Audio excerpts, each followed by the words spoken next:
नमस्कार विद्यार्थी मित्रांनो, मी अमोल आगरकर इंजिनियर अमोल चॅनलमध्ये पुन्हा एकदा आपले मनापासून स्वागत करतो। मला विद्यार्थी मित्रांचे कमेंट्स असतात किंवा क्वेरीज असतात किंवा त्यांना काही जे डाउट्स असतात त्याबद्दल त्यांचे मला वारंवार विचारणा असते। त्यावरून मी बऱ्याच वेळा व्हिडिओमध्ये अपडेट्स द्यायचा प्रयत्न करत असतो। त्यामध्ये मुख्यत्वे जे काही आपण तिन्ही कंपनीचे जे वॅकन्सीज आहे, महावितरण असेल, महापारेषण असेल, महाजेनको असेल, त्या तीनही कंपनीचे जे काही वॅकन्सी येत असतात त्याबद्दल वरचेवर आपण अपडेट्स द्यायचा आपल्या चॅनलद्वारे प्रयत्न करत असतो।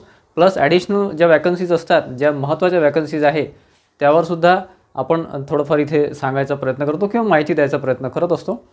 त्यानुसार आजच्या व्हिडिओमध्ये आपण बघणार आहोत की महावितरणमध्ये जो काही अतिशय महत्त्वाचा नवीन जी-आर आलेला आहे त्याबद्दल आपण रिसेंटली म्हणजे मागच्या एक 3-4 दिवसाआधी आपण अतिशय महत्त्वाचा अपडेट दिलेला आहे। तर त्यामध्ये मित्रांनो जे काही SCBCचे जागा इथे 10% वाढणार आहे वॅकन्सीमध्ये। ॲक्च्युली टोटल वॅकन्सी तेवढीच राहील। फॉर एक्झाम्पल तुमचं EEची वॅकन्सी असेल तर त्याच्यामध्ये जे काही वॅकन्सीज आहे त्याच्यामध्ये 10% ते ॲड करणार नाही, परंतु जे काही रिझर्वेशन ऑलरेडी दिलेले आहे OBC, SC ST किंवा बाकीच्या याच्यामध्ये ओपनमध्ये वगैरे, तर त्यातल्या ते 10% कमी करतील प्रत्येक याच्यामध्ये, असं SCBCला ते अलॉट करतील। आणि त्यानुसार सुधारित जाहिरात पुढच्या काही दिवसामध्ये किंवा इलेक्शन झाल्यानंतरच येईल। आता सध्या तरी ते चेंजेस करू शकत नाही, त्याच्यामुळे 5 जूनच्या नंतर सगळं होईल। आणि त्याची लास्ट डेटसुद्धा म्हणजे हे महावितरणबद्दल बोलतो आहे सगळ्यासुद्धा, तर त्याची लास्ट डेटसुद्धा साधारण जूनच्या बघा 5 तारखेनंतर 20 ते 25 तारखेपर्यंत ते देऊ शकतात असा एक अंदाज आहे। आणि त्यानंतर पुढे एक्झाम म्हणजे एक्झामला अतिशय जास्त वेळ होऊ शकतो आता, कारण की आता यांनी मध्ये 1-2 मुद्दे आणलेले। तो आउटसोर्सिंगचा मुद्दा आहे। फॉर एक्झाम्पल ITच्या वॅकन्सी आहे विद्युत सहाय्यक 5347, त्यामध्ये साधारण ते आउटसोर्सिंगला पर इयर 5 मार्क असे देऊन एक साधारण 5 वर्षाचे 25 मार्क असे देण्याच्या तयारीमध्ये आहे महावितरण। आणि तशी मागणीसुद्धा आउटसोर्सिंगचे जे काही युनियन आहे त्यांच्याकडून करण्यात आलेली होती। त्यामध्ये सध्या आता बघा SCBCचा मुद्दा अतिशय महत्त्वाचा आहे, कारण की त्यामध्ये काही जी-आर आलेला आहे, त्यानुसार आता ते इम्प्लिमेंटेशन किंवा इम्प्लिमेंट करणं आवश्यक आहे। ठीक आहे, त्याच्यामुळे तो एक मुद्दा आहे। त्याच्यामुळे आता ही जी डेट आहे ही 20 मेच्या सुद्धा पुढे जाणारच आहे। जूनमध्ये ती लास्ट डेट होईल आणि त्यानंतर एक्झाम होईल, म्हणजे ती जुलै किंवा त्याच्या पुढे सुद्धा महावितरणची एक्झाम जाऊ शकते। ठीक आहे, असा अंदाज आहे। ठीक आहे, तर मित्रांनो काळजी करण्याचं कारण नाही। आणि महत्त्वाचं म्हणजे सगळ्यात महत्त्वाचं विद्यार्थी मित्रांचा मला वारंवार प्रश्न असतो, परंतु कसं आहे की अपडेट असल्याशिवाय आपण काही त्यावर बोलणं किंवा थोडंफार जरी चान्सेस असले किंवा थोडंफार पुढे भविष्यामध्ये काही वॅकन्सीचे चान्सेस असले तरच मी बोलत असतो, अन्यथा बोलत नाही। त्यामध्ये विद्यार्थी मित्रांचा प्रश्न असा आहे की उपकेंद्र सहाय्यकची वॅकन्सी येणार आहे का, असा प्रश्न आहे विद्यार्थी मित्रांचा। भरपूर वेळा प्रश्न असतो, मी त्यावर रिप्लाय देऊ शकत नाही, कारण की कसं आहे की त्या वॅकन्सीचं कुठल्याही प्रकारचं सध्या अपडेट नाही। त्यांना वॅकन्सी जर उपकेंद्र सहाय्यकची काढायची असती तर त्यांनी या लॉटमध्येच काढली असती, परंतु त्यांनी ती काढलेली नाही। ठीक आहे, त्याच्यामुळे वॅकन्सी येणार नाही असं नाही, परंतु त्याला भरपूर डिले होऊ शकतो। त्याच्यामध्ये आता जी वॅकन्सी आहे, आता ज्या पोस्ट आहेत त्यावरच ते पुढे कॅरी फॉरवर्ड किंवा कंटिन्यू करतील। परंतु उपकेंद्र सहाय्यक जर यायची असेल तर आय थिंक माझा एक अंदाज असा आहे, जे काही मला डिपार्टमेंटल माहिती असते त्यानुसार, की JEEच्या वॅकन्सी ते पुढे परत काढतीलच या इयर एंडिंगला, असा अंदाज आहे। आता जर गव्हर्नमेंट चेंज झाला तर डेफिनेटली खूप मोठ्या प्रमाणात वॅकन्सी येणार आहे। आतापर्यंत फक्त इलेक्शनच्या वेळेस वॅकन्सी येणार होती, परंतु जर गव्हर्नमेंट चेंज झालं, सेंट्रल गव्हर्नमेंट, मी तुम्हाला सांगतो, तर माझा एक अंदाज आहे, माझं एक जे काही प्रेडिक्शन आपण ज्याला म्हणतो, त्यानुसार जर गव्हर्नमेंट चेंज झालं तर यावर्षी एंडिंगमध्ये तुम्हाला खूप मोठ्या प्रमाणात वॅकन्सी बघायला मिळणार आहे। ते MPSC असो, ते UPSC असो, की तुमचं टेक्निकल तुमच्या वॅकन्सीज असो, तुम्हाला वॅकन्सीची भरमार होणार आहे यावर्षी एंडिंगमध्ये। त्याच्यामध्ये उपकेंद्र सहाय्यक आणि JEEच्या सुद्धा त्या वॅकन्सी काढू शकतात असा अंदाज आहे। ठीक आहे, आपल्या महावितरणचा जर विचार केला तर। ठीक आहे, तर त्यामध्ये निराश होण्याचं कारण नाही। सध्या तरी हा जो लॉट आहे महावितरणचा, त्यामध्ये JEE असेल, AE असेल किंवा अकाउंट असिस्टंट असेल किंवा विद्युत सहाय्यक असेल, ह्या वॅकन्सी ते पुढे कंटिन्यू करतीलच, पण त्याच्यामध्ये थोडेफार चेंजेस करतील वॅकन्सी पोझिशनमध्ये। आणि बऱ्याच वेळा मी बघतो विद्यार्थी मित्र खूप निराश होतात की आता खूप डिले होत आहे, खूप डिले होत आहे। अरे डिले होत आहे, पण तू वॅकन्सी आली हे खूप महत्त्वाचं। वॅकन्सी जर आलीच नसती तर तू कशाचा अभ्यास केला असता, काय तिथे तुला पोस्ट मिळाली असती। थोडंफार आपण इतके वर्ष वाट बघितलेलं, आता थोडं 2-4-6 महिने वाट बघायला काही हरकत नाही, मला असं वाटते। पेशन्स म्हणून काहीच नाही विद्यार्थी मित्रांमध्ये। बरेचसे विद्यार्थी शिवीगाळसुद्धा करत असतात की बा असं करतात, हे गव्हर्नमेंट असं करते, ते गव्हर्नमेंट असं करते आणि हे असं करतात, तसं करतात। ते असं म्हणून काहीच फायदा नाही मित्रांनो। आपलं काम एकच आहे, वॅकन्सी आली की तयारी करणे आणि आपलं सिलेक्शन झालं पाहिजे। सिलेक्शन होण्यासाठी तयारी अतिशय आवश्यक आहे। तुम्ही जर म्हणाल की सर वॅकन्सी निघाली पण माझं सिलेक्शनच झालं नाही, तर उपयोग काहीच होणार नाही। त्यासाठी मी म्हणत असतो की तयारीमध्ये राहा। आज नाही उद्या तुम्ही जॉबला लागालच। 6 महिने आणखी डिले होईल, थोडंफार वर्षभर आणखी डिले होईल, परंतु त्याच्यानंतरचे पुढचे वर्ष सोन्या चांदीचे जाणार आहे, लक्षात ठेवा। कारण की कसं आहे की तुमच्या हातात फक्त चांगलं प्रिपेरेशन करणे हेच फक्त तुमच्या हातात आहे. वॅकन्सी काढणे न काढणे, किती काढणे, काय काढणे हे तुमच्या हातामध्ये नाही आहे, ते गव्हर्नमेंटच्या किंवा त्या डिपार्टमेंटच्या हातामध्ये असते. त्याच्यामुळे फक्त आपल्या हातामध्ये एकच आहे की प्रिपेरेशन करायचं आणि कुठल्याही कंडिशनमध्ये आपलं सिलेक्शन जायला नको. सिलेक्शन हे व्हायलाच पाहिजे हे डोक्यामध्ये ठेवून तसा अभ्यास करा. 2 महिने आणखी लेट झाला तरी चालतं, ठीक आहे.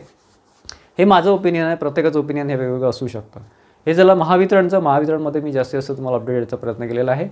सगळ्यात महत्त्वाचा आणखी मुद्दा म्हणजे महापारेषणमध्ये एईचे विद्यार्थी असेल किंवा विद्युत सहाय्यकचे विद्यार्थी असेल, मोठ्या प्रमाणात वॅकन्सीज आहे, त्याच्यामुळे त्याला डिले होतो आहे. मी 2 महिने आधीच ती माहिती काढलेली होती आणि आता इलेक्शन पिरियड आल्यामुळे तो जो पिरियड आहे किंवा जे डिले आहे ते जो वेळ लागतो तो आणखी वेळ लागणार आहे, ठीक आहे. त्याच्यामध्ये महावितरण एईबद्दल जर महापारेषण एईबद्दल जर बोलायचं झालं तर त्याच्यामध्ये 1 जुलैची डेट आली होती, आय थिंक 18 जुलै काहीतरी आली होती. त्याच्यानंतर कोणीतरी टेलिग्रामवर किंवा कोणीतरी सांगितलं किंवा 16 जूनच आहे. मी त्याबद्दल तुम्हाला सांगितलं होतं मित्रांनो, या ज्या डेट्स सध्या फिरत आहेत टेलिग्रामवर किंवा यूट्यूब चॅनलवर त्या कन्फर्म नाही आहे. कन्फर्म डेट तुम्हाला 5 जूनच्या नंतरच मिळेल. तोपर्यंत जी काही डेट आहे ती कन्फर्म नाही आहे, त्या सगळं एक्सपेक्टेड डेट आहे, ठीक आहे. माझ्या माहितीप्रमाणे तुम्ही जूनची शेवटचा वीक आहे त्याला एक्सपेक्टेड असं समजून त्यानुसार तुमचं प्लॅनिंग करू शकता. जूनच्या एंडला जर एक्झाम झाली तर होईल, अन्यथा ती सुद्धा जुलैमध्ये होऊ शकते, ठीक आहे. डेट कुठलीही कन्फर्म नाही आहे कुठल्याही टेलिग्राम चॅनलवर. जर मला इम्पॉर्टंट असं वाटलं ना तर मी स्वतः टेलिग्राम चॅनलवर टाकतो आणि प्लस मी व्हिडिओसुद्धा सेपरेट घेत असतो जर मला ती डेट इम्पॉर्टंट वाटली तर. परंतु कोणीतरी जुलैची सांगतं, कोणी जूनची सांगतं, कोणी काही 2-4 डेट तुमच्या पाहण्यात आल्या असेल. मला त्यानुसार विद्यार्थी मित्रांचे कमेंट असतात की सर ही डेट कन्फर्म आहे का, फायनल आहे का. अरे फायनल काय, मी सांगितलेच नाही ती डेट, तुम्हाला का विचारतोय. बरेचसे जे रुमर्स असतात, काही गोष्टी इकडून ऐकतात आणि मग एखादी डेट सांगितली की ते टेलिग्राम चॅनल हिट होऊन जाते, ते यूट्यूब चॅनल हिट होऊन जाते, यांनी ही डेट सांगितली. ॲक्च्युली तसं काही कन्फर्म कुठलीच डेट नसते. आम्हाला माहिती आहे ना कारभार काय असतो डिपार्टमेंटचा हे आम्हाला माहिती आहे. त्याच्यामुळे महापारेषणनी जरी डेट सांगितली की ही डेट आहे तरी ती 8 दिवसात तुम्हाला ते कॅन्सल करू शकतात किंवा पोस्टपोन करू शकतात. त्याच्यामुळे फक्त एक एक्सपेक्टेड पिरियड धरायचा. फॉर एक्झाम्पल जून एंड आहे, 5 जूनच्या आधी ते एक्झाम होणेच नाही आहे, ठीक आहे. 5 जूनच्या नंतरच होईल. त्याच्यामुळे जूनचा एखादा तुम्ही 25 तारीख पकडा, 23 तारीख पकडा, 28 तारीख पकडा, ती डेट आपली एक एक्सपेक्टेड डेट समजून त्यानुसार प्लॅनिंग करायचं.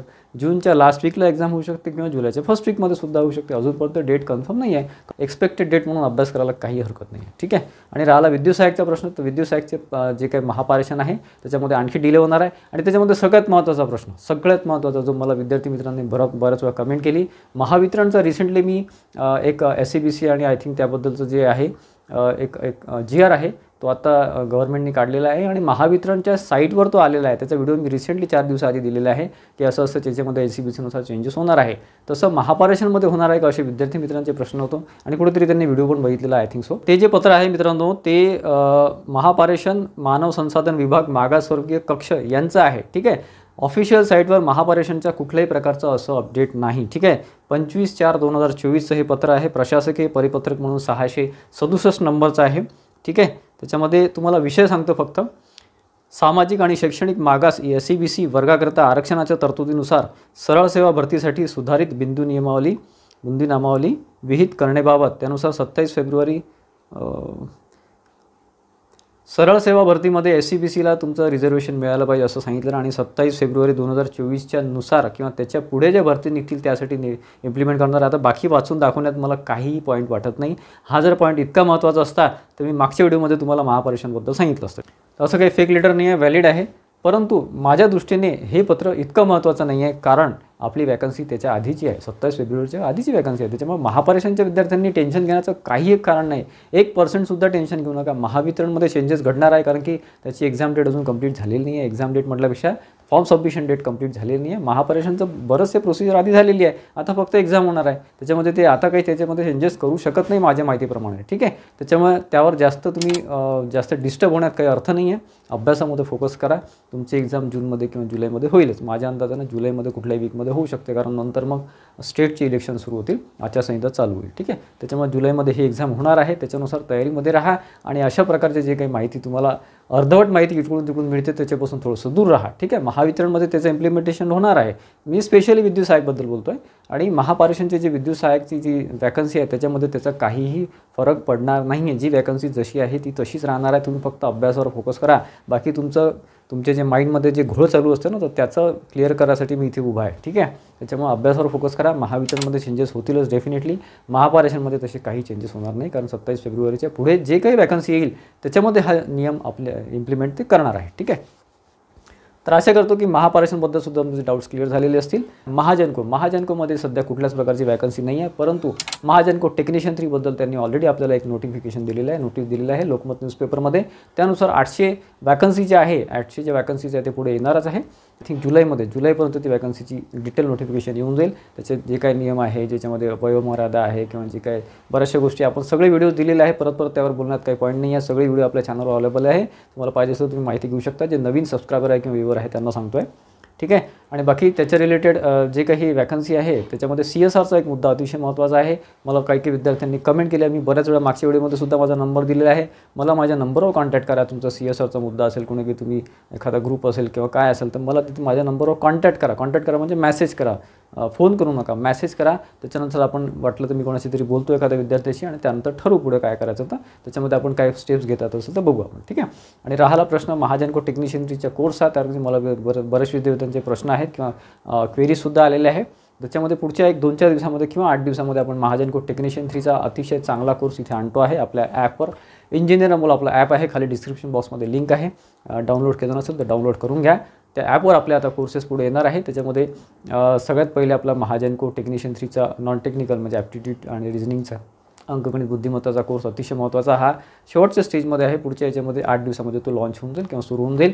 त्याच्यामध्ये माझं मार्गदर्शनसुद्धा राहणार आहे आणि अतिशय महत्त्वाचं आपण तिथे जे पोर्शन महाजनको टेक्निशियन 3साठी आवश्यक आहे ते सुद्धा आपण टाकलेलं आहे. त्याच्यामध्ये वर्बल, नॉन वर्बल, रिझनिंग असेल किंवा ॲप्टिट्यूड असेल, अंकगणित असेल आणि बाकी महावितरणसाठी जे काही नॉन टेक्निकल आहे, ॲप्टिट्यूड, रिझनिंग, अंकगणित बुद्धिमत्ता, त्याच्यावरसुद्धा आपण फोकस करण्यात आलेला आहे. आणि आपलं मेंटरशिपसुद्धा मार्गदर्शनसुद्धा त्यावर आपण अतिशय चांगल्या प्रकारे देणार आहे. त्याच्यामुळे हा कोर्स शक्यतो मिस करू नका. फीज आपण अतिशय अल्प ठेवण्याचा प्रयत्न करतो आहे. तर आशा करतो मित्रांनो की जास्तीत जास्त माहिती आणि योग्य माहिती द्यायचा मी आजच्या व्हिडिओमध्ये प्रयत्न केलेला आहे. आजचा व्हिडिओ तुम्हाला आवडला असेल तर प्लीज व्हिडिओला लाईक करा आणि जास्तीत जास्त विद्यार्थ्यांमध्ये, तुमच्या मित्रांमध्ये, तुमच्या जे काही फ्रेंड सर्कल आहे, ग्रुप्स आहे, त्याच्यामध्ये शेअर करा, जेणेकरून त्यांनासुद्धा ही अतिशय चांगली माहिती मिळेल.